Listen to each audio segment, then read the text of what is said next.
just walk in and the smell of them. What about those the Hardee's with the 4 burgers in one? You know, come on. My son-in-law this past week sent me a thing down at what's it, Chicken Roost in Annapolis? Is that the restaurant there? It's been there for forever. They have one of these eating the contest things that you see on the Food Channel all the time. And he was writing on his Facebook, he's thinking about going down and challenging the 18 pounds of burger or whatever it is that's there, you know. Looking at Jesus. Why couldn't Jesus have just said it? So why do you have to say it in parables? Have you ever said that before? I know darn well the groups of Bible study we had here, the folks would always say, why do you just spell it out? Why? Because if you just spell it out, it only matches one person. He wanted everybody to get the message. So what was Jesus thinking? He was thinking about creation. Yeah, actually the very beginning, the creation, God's plan. From the very beginning, God created us in His own image. And theologians and people have struggled forever about what is God's image. You know, does God have spiky hair? Apparently the other church is finally getting a website up, and the woman working on it was showing it at work, and one of her friends looked at the picture of the pastor on there. They took a picture of me. I didn't give them permission to do it, but they put it on there. And I know someone did, so I wouldn't put it on ours because then people would stop going to our website. So, but the woman asked her, she said, you know, your pastor looks really nice, but I'd like to take some of that off the top, you know, and get rid of his hair. And I was like, well, that's happening, but you know, she didn't like that. But in His own image, what is God's image? Well, His image is this: that we're made in His image, that we can change elements into compounds. We can use chemistry and physics to create creation. That, you know, maybe the question really should be, what are we thinking? Why are we thinking different from what Jesus was thinking? And Jesus was thinking that we needed to know that we are chosen by God to be His special creation. A creation that was never intended to be abused. It was never intended to be discriminated against. A creation that would not always understand God, but would always know that we were loved and never left alone. Yet in our society, our people are lonely, our people are lost, and they certainly are wondering where God is. Jesus knew that the only answer was to complete God's plan. And the plan was to prove that His chosen creation, us, that we were truly made in His image. Jesus knew at that time that religion had become more important than relationship. How true that happens over time and time again. Every reformation in the church has been because religion became more important than relationship.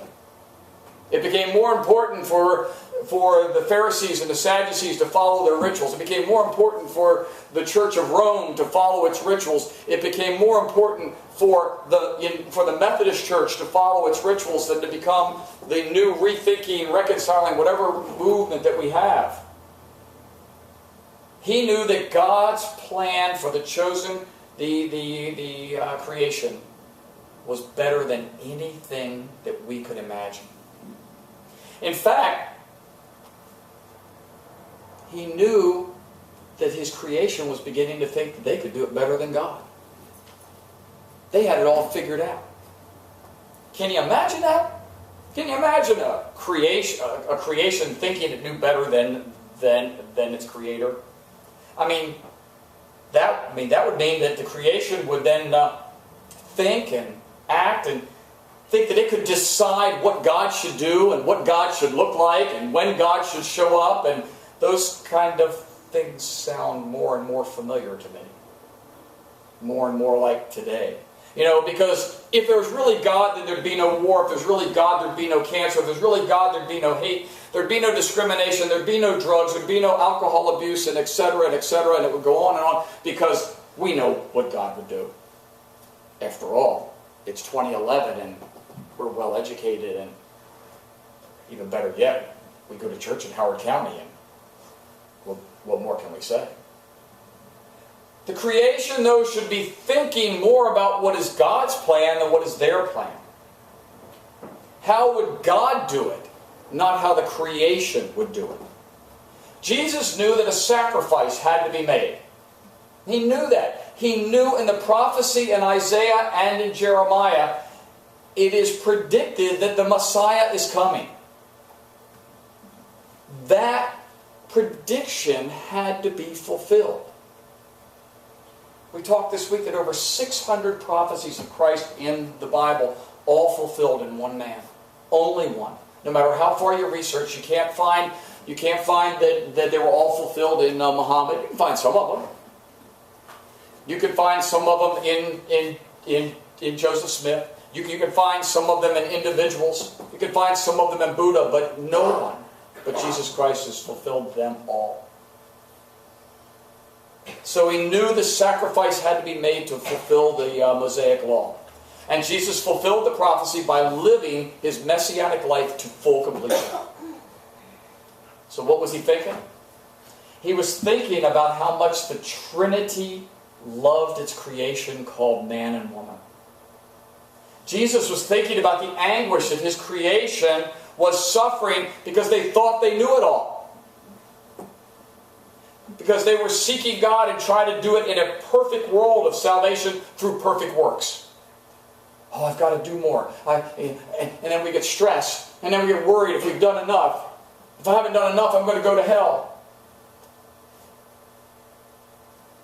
This past week, I heard a pastor say that, there was a whole lot of truth about this idea when we all grew up, a lot of us, and we were told not to go to the movies on Sunday or not to go do this on Sunday because you know what? The second coming could come while you were in the movies on Sunday, and then what would happen? Gee, God's not big enough to handle me being at the movies, huh? But, and there's some truth to that. Where should we be? What is celebrating the Sabbath? I said, what is all of that? But we were so worried about those things that we were the same as those people in the Old Testament of that time. They're all worried about the ritual and not in relationship.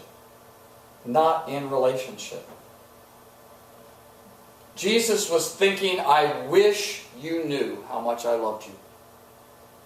Oh yeah, I said, I'm going to judge you, and in the end, because all Scripture is true, and there will be judgment.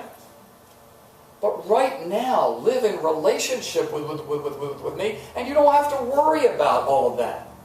You're worrying about the end and leaving out the middle. He says, I want you to be my eyes, I want you to be my hands, I want you to be my feet.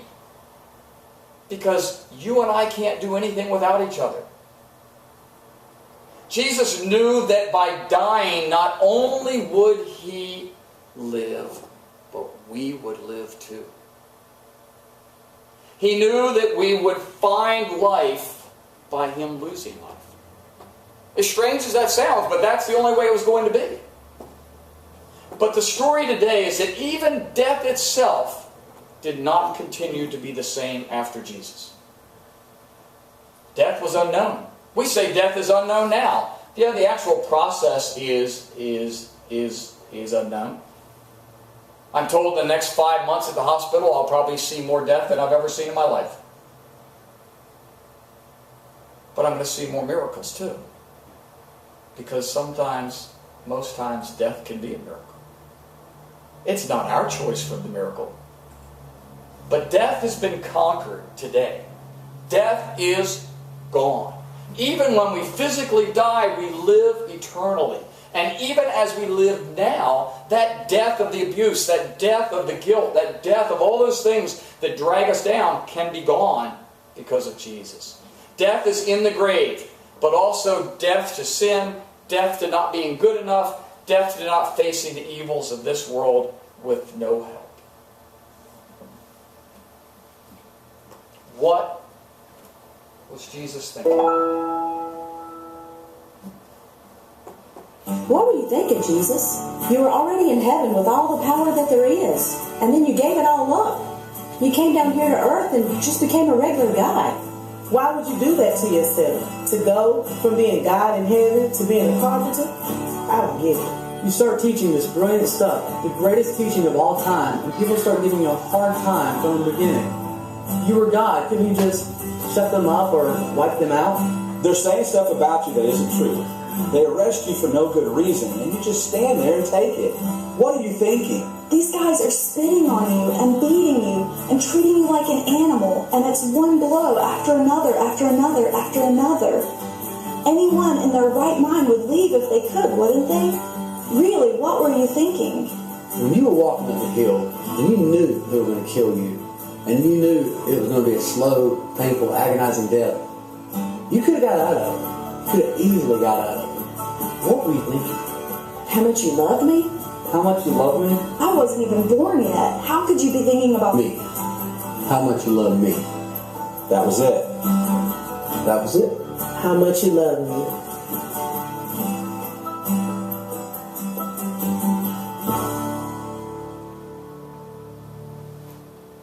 That's what he was thinking. Even before we were ever born.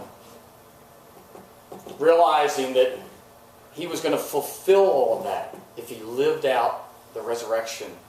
And to do that, he had to die.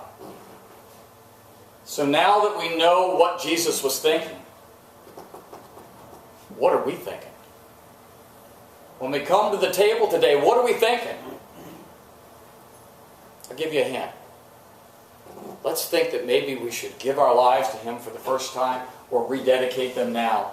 That we should love him, we should accept him, and we should celebrate the resurrection. Amen.